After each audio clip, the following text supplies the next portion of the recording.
El sol apenas comenzaba a asomarse sobre los edificios de la colonia Roma, aquel martes de marzo de 2008. Paula Jiménez caminaba por la avenida Álvaro Obregón con su mochila colgada al hombro, el cabello recogido en una cola de caballo que se balanceaba al ritmo de sus pasos apresurados. Tenía 22 años, estudiaba diseño gráfico en la Universidad Autónoma Metropolitana y ese día debía entregar un proyecto importante.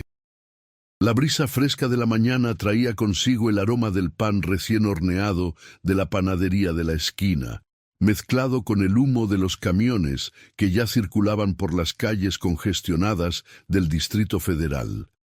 Paula era hija única. Su madre, Leticia, trabajaba como secretaria en una oficina gubernamental, y su padre, Roberto, era mecánico en un taller automotriz en la colonia Doctores.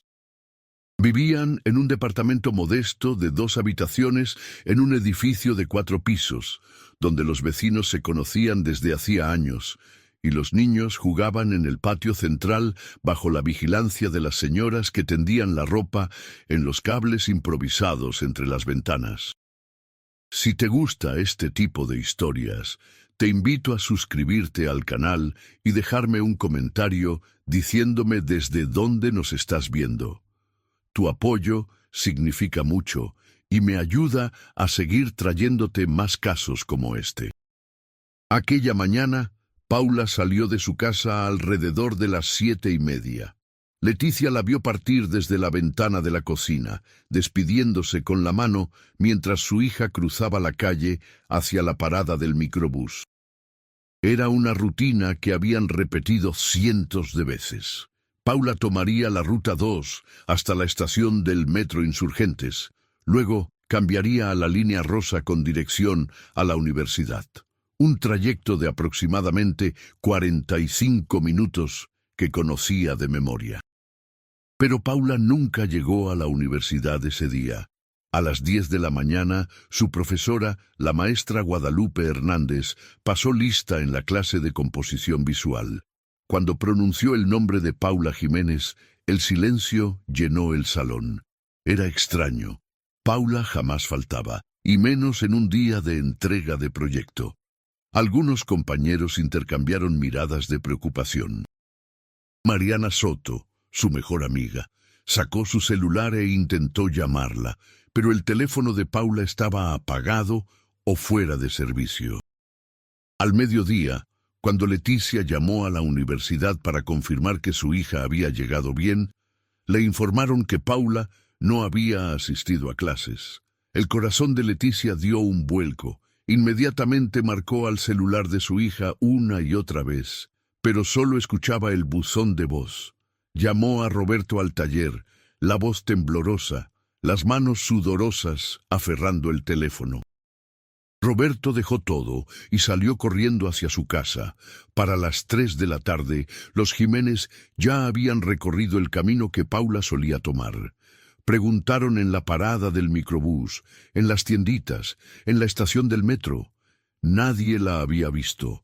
Algunos vendedores ambulantes recordaban haberla visto en ocasiones anteriores, pero ese día no tenían memoria de ella. El chofer del microbús de la Ruta 2 tampoco la recordaba entre tantos pasajeros que subían y bajaban cada mañana.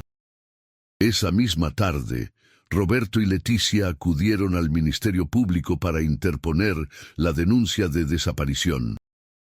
La agente que los atendió, una mujer de mediana edad, con el rostro cansado de quien ha escuchado demasiadas historias similares, llenó los formularios con desgano.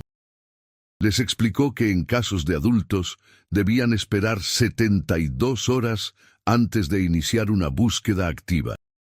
Quizás se fue con el novio, sugirió con tono monótono, sin siquiera levantar la mirada del papeleo. Leticia sintió como la rabia le subía por la garganta. «Mi hija no tiene novio, algo le pasó», respondió con voz firme pero quebrada por el miedo. Roberto apretó la mano de su esposa, tratando de contener sus propias lágrimas. Salieron de la agencia con un número de folio y la promesa vacía de que investigarían el caso. Los días siguientes fueron un infierno. Leticia no podía dormir, no podía comer. Se pasaba las noches sentada en la cama de Paula, abrazando su almohada, respirando el aroma de su champú de manzanilla que aún permanecía en las sábanas. Roberto pegó carteles con la foto de Paula por toda la colonia. En los postes de luz, en las paredes de las tiendas, en las paradas de camión. La imagen mostraba a Paula sonriendo, con sus ojos café almendrado brillantes de vida, el cabello suelto cayendo sobre sus hombros. Debajo, en letras grandes y rojas, desaparecida, Paula Jiménez. 22 años. Si la has visto, comunícate al siguiente número. Mariana, la amiga de Paula, organizó, junto con otros compañeros de la universidad, una campaña en redes sociales. Crearon un grupo en Facebook llamado Ayúdanos a encontrar a Paula Jiménez.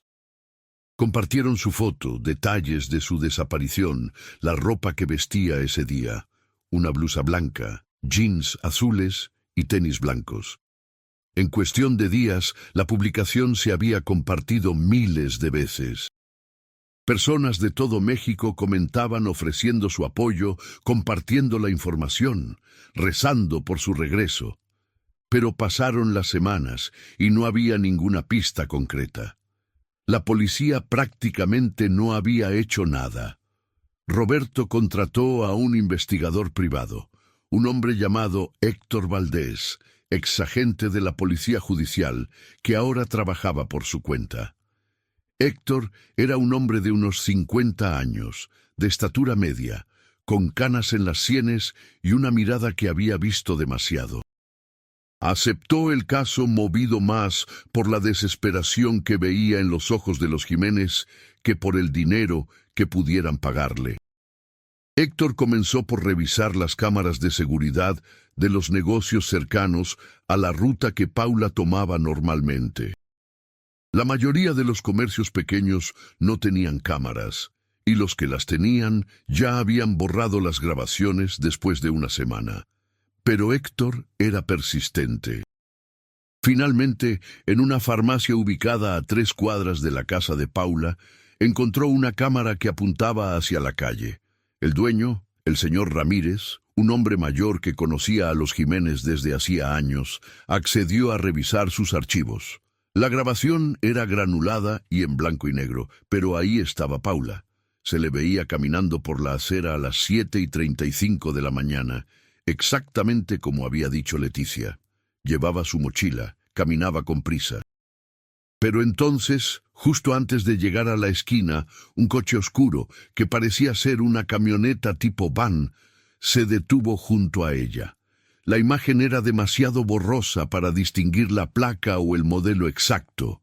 Se veía a Paula detenerse, como si alguien desde el vehículo le hubiera hablado. Hubo un intercambio breve, no más de 20 segundos, y luego Paula subió a la camioneta. Leticia y Roberto vieron la grabación una docena de veces, estudiando cada detalle, cada movimiento. ¿Por qué subió?, se preguntaba Leticia entre sollozos. ¿Conocía a esa persona? Roberto no tenía respuestas. Héctor tomó capturas del video y las amplió lo más que pudo. Pero la calidad era pésima. Lo único que pudo determinar es que la camioneta era oscura, probablemente negra o azul marino, y que al menos había 2 personas dentro.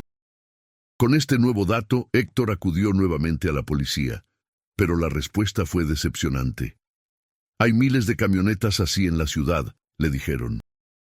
Sin una placa o un testigo directo, no podemos hacer mucho. Héctor sabía que tenía que seguir buscando por su cuenta.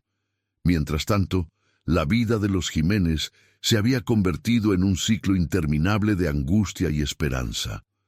Cada vez que sonaba el teléfono, Leticia corría a contestar con el corazón en la garganta, esperando escuchar la voz de su hija. Cada vez que alguien tocaba a la puerta, Roberto se levantaba de un salto, con la esperanza de que fuera Paula regresando a casa. Pero siempre era una decepción. Un vecino preguntando si había noticias, un reportero buscando una entrevista, un vendedor. Los vecinos de la colonia se movilizaron. Organizaron marchas silenciosas por las calles principales, cargando pancartas con el rostro de Paula, velas encendidas en la noche, cánticos pidiendo justicia. La señora Dolores, la dueña de la tienda de abarrotes de la esquina, puso una veladora permanente en su altar junto a la imagen de la Virgen de Guadalupe, rezando cada día por el regreso de Paula.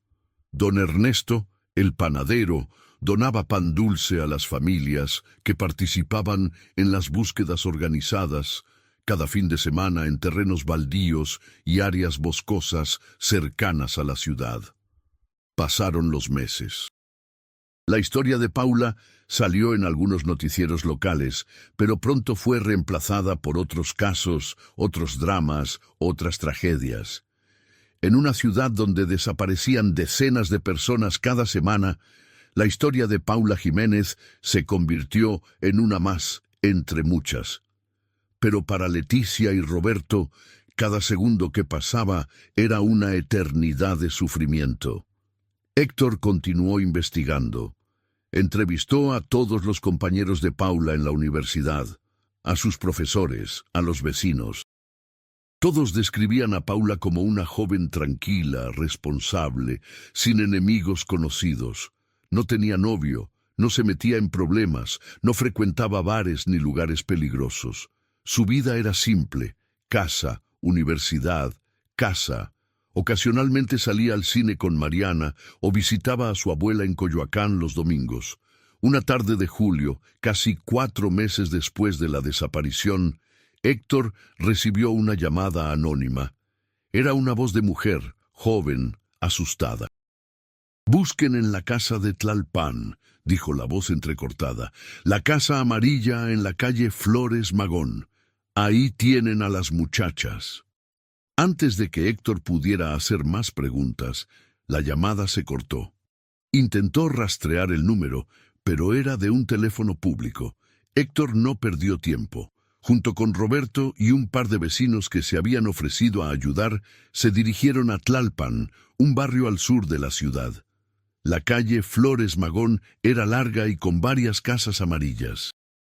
Pasaron horas recorriendo cada una, preguntando a los vecinos, observando movimientos sospechosos.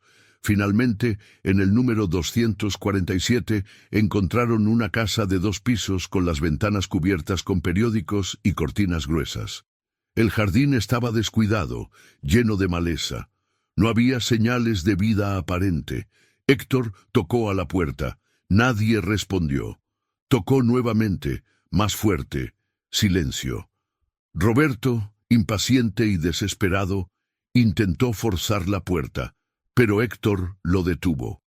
«Llamemos a la policía. Si hacemos esto mal, podríamos arruinar todo». Roberto accedió a regañadientes. Cuando llegaron las patrullas, los oficiales revisaron el perímetro. Finalmente, con una orden judicial obtenida de emergencia, forzaron la entrada.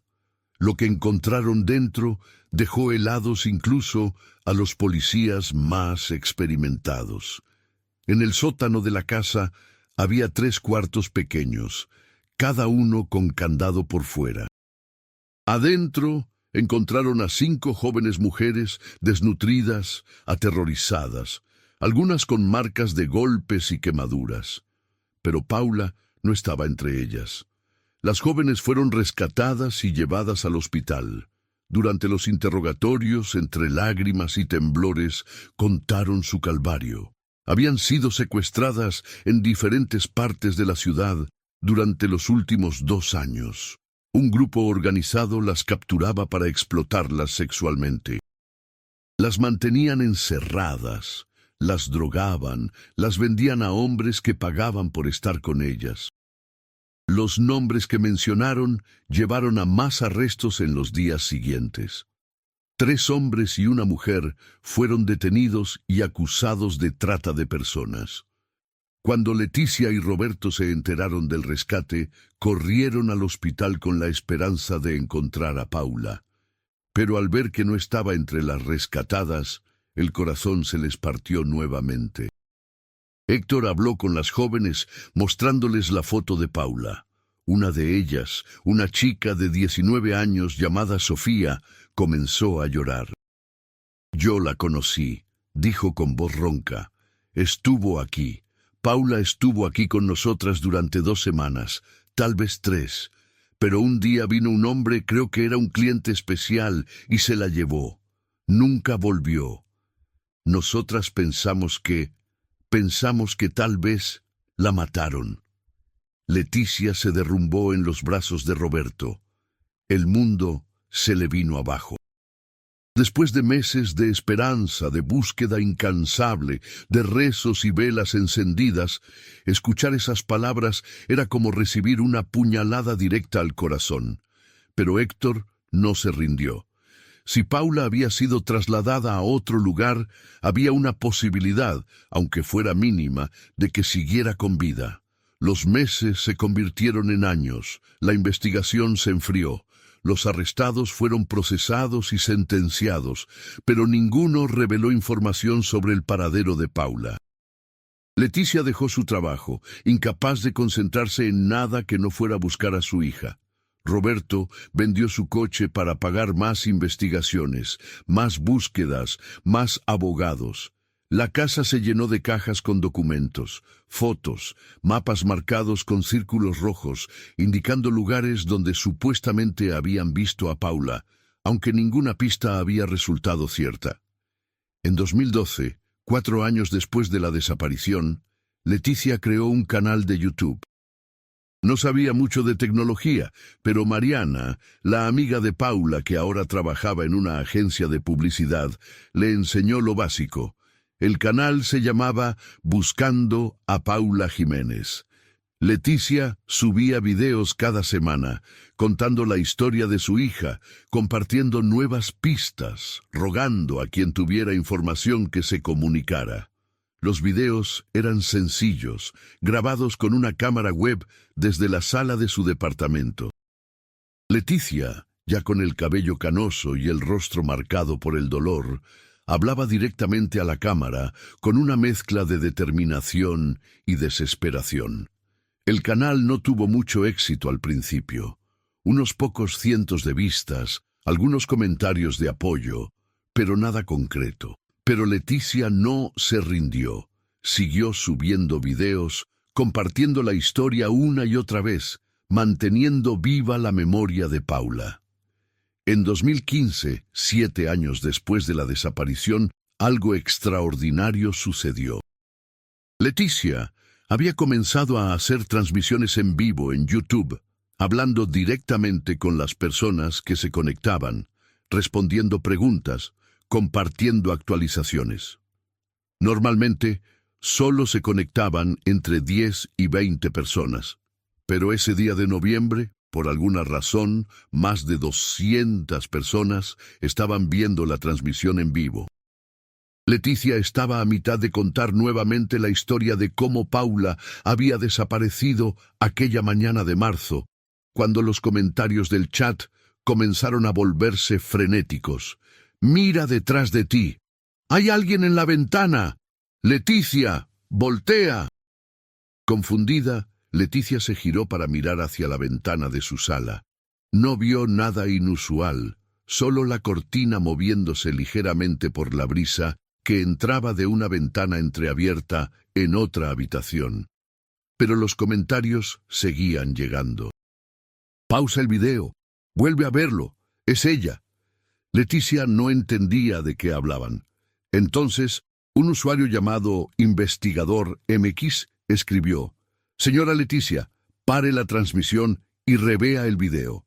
En el minuto 12:34, detrás de usted, en el reflejo de la ventana, se ve una cara. Parece ser Paula». Con las manos temblorosas, Leticia detuvo la transmisión. Roberto, que estaba en la cocina, escuchó el grito de su esposa y corrió hacia la sala. Leticia ya había abierto la grabación automática que YouTube había guardado de la transmisión en vivo y estaba rebobinando hasta el minuto 12:34. pausó el video exactamente en ese momento y amplió la imagen. Allí, en el reflejo borroso de la ventana detrás de Leticia, apenas visible pero innegable, se veía el rostro de una mujer joven, el cabello oscuro, los ojos grandes, la forma de la cara. Se parecía a Paula. Roberto se acercó a la pantalla, entrecerró los ojos. Dios mío, se parece a ella, se parece mucho a ella. Pero ¿cómo era posible? ¿Cómo podía ser Paula si Leticia estaba en su departamento, en el tercer piso, y detrás de ella solo había una ventana que daba a un callejón estrecho? ¿Era un reflejo? ¿Una ilusión óptica?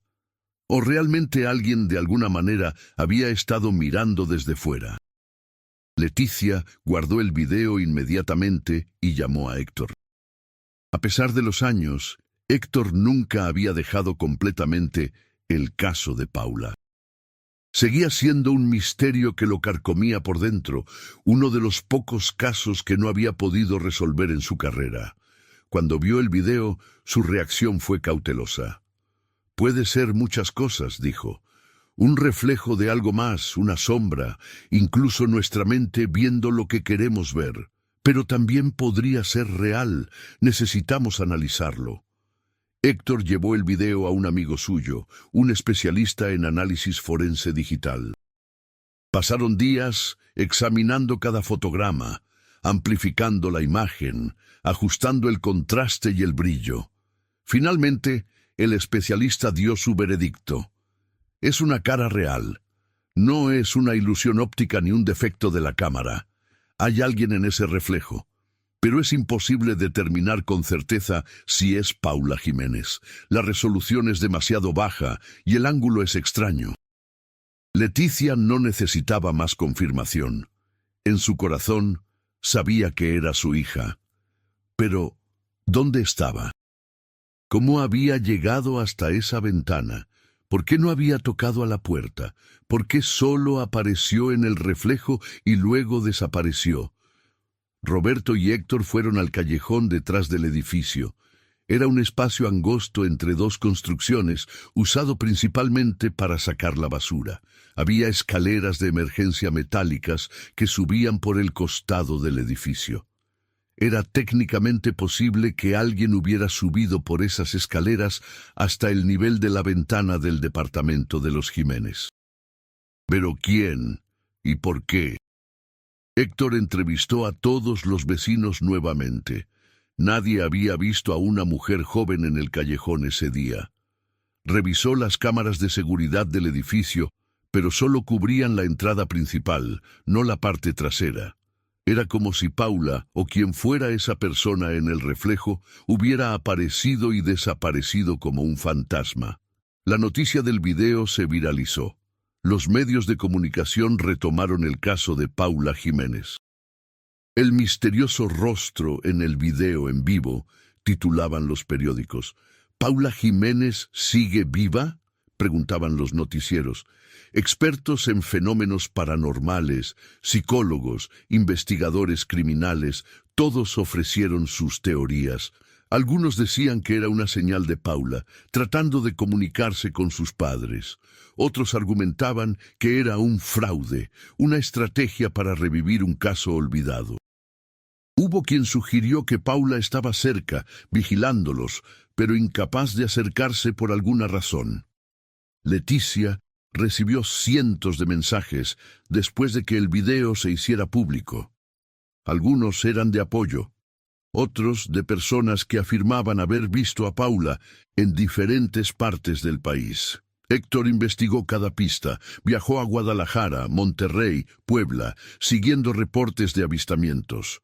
Pero todos resultaron ser casos de identidad equivocada. Un mensaje, sin embargo, llamó especialmente la atención de Héctor. Provenía de una mujer que se identificó como Claudia, quien afirmaba haber escapado de una red de trata en Tijuana. En su mensaje describía a una joven que había conocido en un lugar donde las mantenían cautivas. «Se parecía a la foto de Paula», escribió Claudia, pero le habían cambiado el color de cabello a rubio y usaba lentes de contacto azules. La llamaban por otro nombre, Melissa. Estaba muy delgada, muy asustada. Un día, hace como 2 años, logró escapar cuando uno de los guardias se descuidó. Nunca supe qué pasó con ella después de eso. Héctor viajó a Tijuana para entrevistar a Claudia en persona. Era una mujer de unos 30 años, con la mirada cansada de quien ha vivido horrores inimaginables. Claudia le mostró el lugar donde había estado cautiva, un edificio abandonado en la zona este de la ciudad. La policía local ya había allanado ese lugar años atrás y arrestado a los responsables, pero nunca habían encontrado a todas las víctimas. Con la nueva información, Héctor comenzó a rastrear movimientos en la zona de Tijuana alrededor de la fecha que Claudia mencionaba. Revisó registros hospitalarios de mujeres no identificadas, refugios para personas sin hogar, albergues. En un refugio llamado Casa de la Esperanza, la directora, la hermana Pilar, una monja de unos 60 años, con una bondad infinita en los ojos, recordaba a una joven que había llegado en muy mal estado hacía aproximadamente 2 años. Estaba desnutrida, traumatizada, no hablaba mucho, recordó la hermana Pilar. Le dimos comida, ropa, un lugar donde dormir. Estuvo con nosotras casi 1 mes. Decía llamarse Melissa, pero nunca nos dio más detalles sobre su pasado. Un día, simplemente se fue.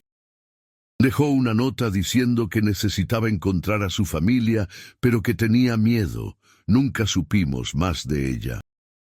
Héctor sintió una mezcla de esperanza y frustración. Cada pista lo acercaba a Paula, pero nunca lo suficiente.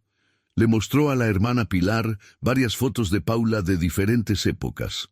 La hermana estudió las imágenes con cuidado y finalmente asintió lentamente. «Podría ser ella», dijo.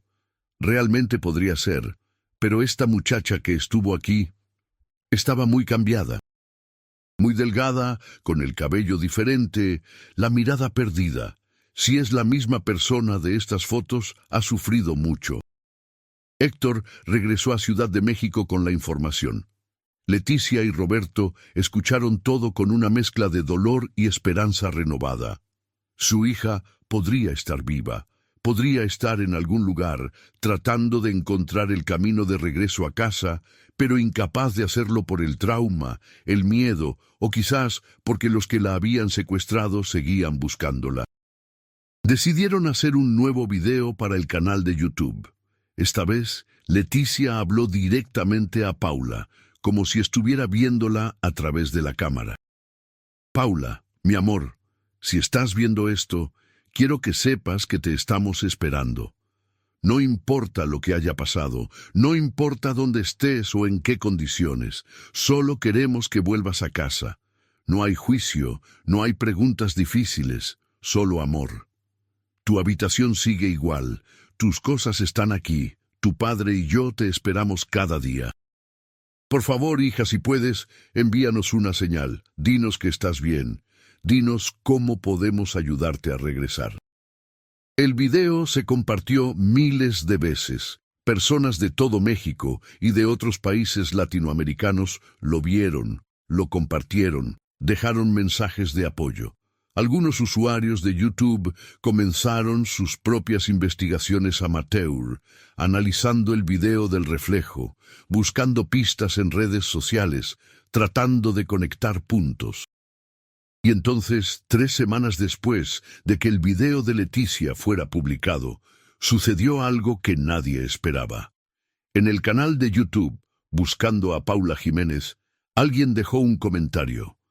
El nombre de usuario era Mariposa Perdida, y el mensaje decía: «Mamá, soy yo.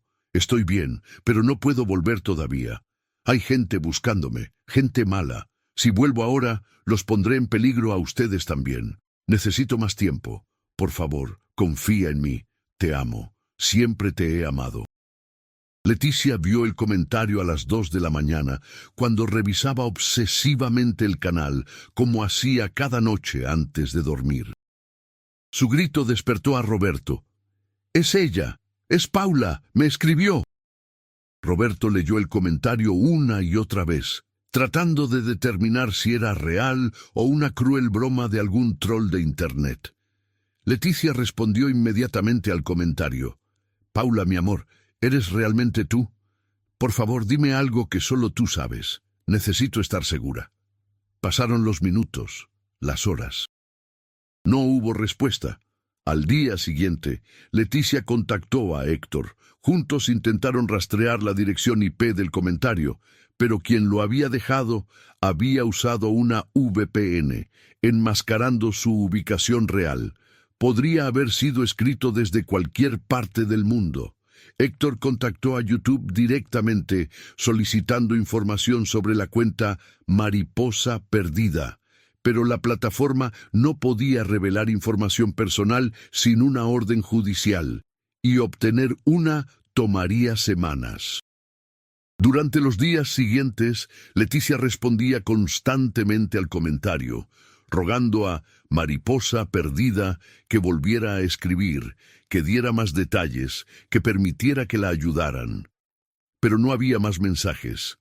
El usuario nunca volvió a aparecer en línea. ¿Era realmente Paula? El apodo Mariposa era significativo. Cuando Paula era niña, coleccionaba mariposas. No las reales, sino figuritas de mariposa. Tenía mariposas de cerámica, de papel, de tela, colgando de su habitación. Leticia la llamaba mi pequeña mariposa cuando era niña. Muy pocas personas sabían de ese apodo. ¿Pero era suficiente prueba? Pasaron más semanas. Leticia vivía pegada a la computadora, esperando que Mariposa Perdida volviera a escribir. Revisaba cada comentario nuevo en el canal, cada mensaje privado, cada alerta, pero no había nada más. Roberto trataba de ser la voz de la razón. Leticia podría ser cualquiera. Alguien que conocía a Paula de niña, alguien que leyó sobre nosotros en las noticias. No podemos torturarnos con cada posible señal. Pero Leticia no podía dejar de creer. En su corazón sentía que era su hija tratando de comunicarse. Una noche de diciembre, Leticia estaba grabando otra transmisión en vivo. Había menos espectadores que de costumbre, tal vez 40 o 50 personas. Hablaba sobre cómo mantener la esperanza durante las fiestas, sobre cómo cada Navidad sin Paula era más difícil que la anterior. De repente, en el chat de la transmisión en vivo, apareció el usuario Mariposa Perdida. El mensaje decía: «Mamá, ¿recuerdas la canción que me cantabas cuando no podía dormir?». Leticia se quedó helada. Sus ojos se llenaron de lágrimas. Sí, recordaba. Cuando Paula era pequeña y tenía pesadillas, Leticia se sentaba en su cama y le cantaba una canción de cuna que su propia madre le había cantado a ella. «Duérmete, mi niña, duérmete, mi sol, duérmete, pedazo de mi corazón». Con la voz quebrada, Leticia comenzó a cantar la canción frente a la cámara. Las lágrimas corrían por sus mejillas mientras cantaba, su voz temblando con cada palabra. Los espectadores del chat guardaron silencio respetuoso. Y entonces Mariposa Perdida escribió: «Gracias, mamá. Pronto estaré en casa, te lo prometo». Esa fue la última vez que el usuario escribió. Leticia esperó. Roberto esperó. Héctor continuó investigando. Pasaron los meses. 2016 llegó y se fue. 2017 también. El caso de Paula Jiménez seguía sin resolverse, pero los Jiménez no perdían la fe. Leticia continuaba subiendo videos a YouTube, Roberto seguía pegando carteles, y en su corazón ambos creían que su hija regresaría. En marzo de 2018, exactamente 10 años después de la desaparición de Paula, Leticia organizó una vigilia especial. Invitó a todos los que habían seguido el caso, a los vecinos, a las familias de otras personas desaparecidas, a los medios de comunicación. Se reunieron en el parque de la colonia Roma, cientos de personas con velas encendidas, fotografías de sus seres queridos perdidos, pancartas exigiendo justicia. Leticia estaba en el centro, con una fotografía ampliada de Paula en sus manos. Habló ante la multitud, su voz amplificada por un megáfono. Hoy se cumplen 10 años desde que mi hija desapareció, 10 años de dolor, de búsqueda, de esperanza, pero no me rendiré, nunca me rendiré. Y a todas las familias aquí presentes que también buscan a sus seres queridos, les digo, no están solos. Seguiremos buscando, seguiremos exigiendo respuestas, seguiremos manteniendo viva su memoria hasta que todos regresen a casa. El aplauso fue atronador. Las velas se alzaron al cielo nocturno como estrellas terrenales, y en ese momento, entre la multitud, Roberto creyó ver un rostro familiar. Una mujer joven, con el cabello corto y teñido de un color castaño rojizo, de pie en la periferia de la reunión. Llevaba una bufanda que le cubría parte del rostro y gafas de sol a pesar de que ya era de noche. Sus ojos parecían fijos en Leticia. Roberto intentó acercarse, abriéndose paso entre la gente, pero cuando finalmente llegó al lugar donde había visto a la mujer, ella ya no estaba. Buscó por todos lados, preguntó a las personas cercanas si habían visto a una mujer con esa descripción, pero nadie recordaba haberla visto. ¿Había sido Paula o solo su mente desesperada creando ilusiones? Esa noche, cuando Leticia y Roberto regresaron a su departamento, encontraron un sobre blanco deslizado por debajo de su puerta. No tenía remitente, no tenía estampillas, solo su nombre escrito a mano en la parte frontal, para Leticia y Roberto Jiménez. Con manos temblorosas, Leticia abrió el sobre. Dentro había una carta escrita a mano y una fotografía. La carta decía: «Mamá, papá, sé que han sufrido mucho por mi culpa, sé que los he hecho esperar demasiado tiempo. Quiero que sepan que nunca dejé de pensar en ustedes ni un solo día. Lo que me pasó fue horrible, pero sobreviví gracias a pensar en ustedes, en nuestro hogar, en las tardes de domingo en casa de la abuela. Estuve en lugares oscuros, rodeada de gente mala, pero logré escapar. Ahora estoy en un lugar seguro, lejos de quienes me hicieron daño, pero ellos siguen buscándome, gente poderosa, gente peligrosa. Si regreso ahora, si me encuentran, me matarán, y posiblemente los lastimen a ustedes también. No puedo permitir eso. Necesito que entiendan que mi silencio no es falta de amor, sino todo lo contrario. Los protejo quedándome lejos. Cuando sea seguro, cuando haya pasado el tiempo suficiente y los que me buscan se olviden o sean arrestados, volveré. Los prometo. Por favor, no se rindan, no dejen de vivir esperándome. Cuídense el uno al otro. Los amo más de lo que las palabras pueden expresar. Su hija, Paula. PD. La fotografía es de hace 2 semanas, para que sepan que estoy bien». La fotografía mostraba a una mujer joven, claramente Paula pero diferente, más delgada, con el cabello corto, con una mirada en los ojos que reflejaba años de sufrimiento. Pero estaba sonriendo, sosteniendo un periódico con fecha reciente para probar que la foto era actual. Detrás de ella se veía una playa, palmeras, cielo azul. Leticia abrazó la fotografía contra su pecho, sollozando inconsolablemente. Roberto la envolvió en sus brazos, llorando también. Su hija estaba viva. Después de 10 años de incertidumbre, finalmente tenían la confirmación. Paula estaba viva. Llamaron a Héctor inmediatamente. Él llegó en menos de 1 hora y examinó la carta y la fotografía. La llevó nuevamente a su experto forense, quien confirmó que la escritura a mano coincidía con muestras antiguas de la letra de Paula que habían guardado. La fotografía no había sido manipulada digitalmente, era real. Pero ¿dónde estaba Paula exactamente? El paisaje en la foto podría ser cualquier playa de la costa mexicana o incluso de otro país latinoamericano. No había suficientes detalles distintivos para identificar la ubicación precisa, y Paula había sido inteligente al no revelar su paradero exacto. Héctor sugirió no hacer pública la carta inmediatamente. Si Paula tenía razón y gente peligrosa la buscaba, revelar que había hecho contacto podría ponerla en mayor riesgo. Leticia y Roberto estuvieron de acuerdo, aunque cada fibra de su ser quería gritar al mundo que su hija estaba viva. En privado, Leticia subió un video breve a su canal de YouTube. Simplemente se sentó frente a la cámara, sonrió con lágrimas en los ojos y dijo: «Recibí una señal hermosa, y ahora sé que vale la pena seguir esperando. Gracias a todos los que nos han apoyado durante estos 10 años. La esperanza es lo último que se pierde». No mencionó la carta ni la fotografía, pero aquellos que habían seguido el caso de cerca entendieron el mensaje. Los meses siguientes fueron diferentes para Leticia y Roberto.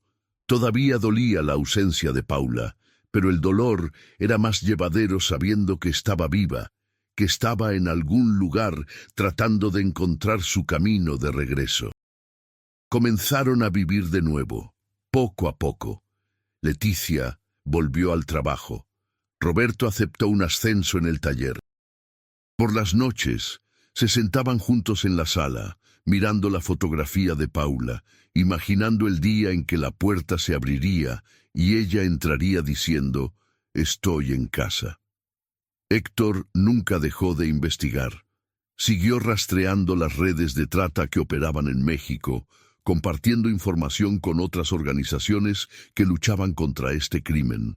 Varios operativos policiales más fueron realizados en los años siguientes, rescatando a docenas de mujeres, arrestando a más responsables. Cada vez que esto sucedía, Héctor esperaba que Paula finalmente pudiera sentirse segura para regresar.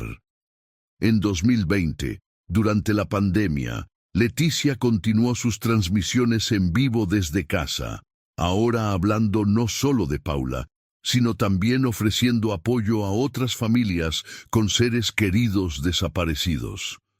Su canal había crecido significativamente. Decenas de miles de personas la seguían, encontrando consuelo en sus palabras, fuerza en su perseverancia. Una noche de noviembre de 2020, mientras Leticia estaba en una transmisión en vivo, el timbre de la puerta sonó. Roberto fue a abrir. Del otro lado de la puerta había una mujer joven con cubrebocas, gorra y lentes oscuros. Por un momento, Roberto no la reconoció, pero entonces ella se quitó la gorra, dejando ver su cabello ahora largo nuevamente, castaño natural. Se bajó el cubrebocas y Roberto vio esos ojos que había buscado durante 12 años. «Hola, papá», dijo Paula con voz suave. Roberto no podía hablar. Solo extendió sus brazos y Paula se lanzó a ellos, abrazándolo con fuerza mientras ambos lloraban. Leticia, al escuchar el llanto, salió corriendo de la habitación sin siquiera terminar la transmisión en vivo. Cuando vio a Paula, se detuvo en seco, sus piernas casi cediendo bajo su peso. «¿Paula?» «Sí, mamá, soy yo. Regresé a casa».